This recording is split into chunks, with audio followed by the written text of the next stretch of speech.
ঈদ তো তখনই সুন্দর ছিল যখন বুঝতাম না জীবনের মানে কি, যখন মনে করতাম দিনের অর্ধেক সময় না খেয়ে থাকলে 2 দিনে একটা রোজা হয়ে যায়। ঈদ তো তখনই সুন্দর ছিল যখন রোজা না রেখেও সবার আগে ইফতার টেবিলের সামনে হাজির হতাম আর সবার আগে ইফতারি খাওয়া শুরু করতাম। ঈদ তো তখনই সুন্দর ছিল যখন ঈদের নতুন জামা কাপড় কিনে দেওয়ার জন্য আব্বু আম্মুর কাছে কান্নাকাটি করতাম আর মনে করতাম কেউ ঈদের নতুন জামা কাপড় দেখে ফেললেই হয়তো ঈদ শেষ হয়ে যাবে।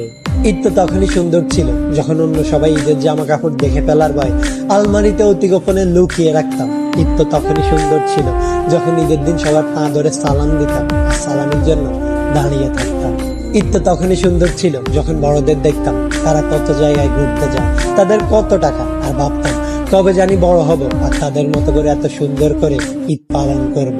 হ্যাঁ, আজ বড় হয়েছে ঠিকই, পকেট ভর্তি আজ অনেক টাকা। ঈদ আজ ঠিকই আছে, কিন্তু হারিয়ে গেছে ছোটবেলায় কাটানো ঈদের সেই আনন্দময় মুহূর্তগুলো। সত্যি অনেক বেশি মিস করি ছোটবেলায় কাটানো ঈদটাকে, যেটা চাইলে কখনো ফিরে পাওয়া সম্ভব নয়।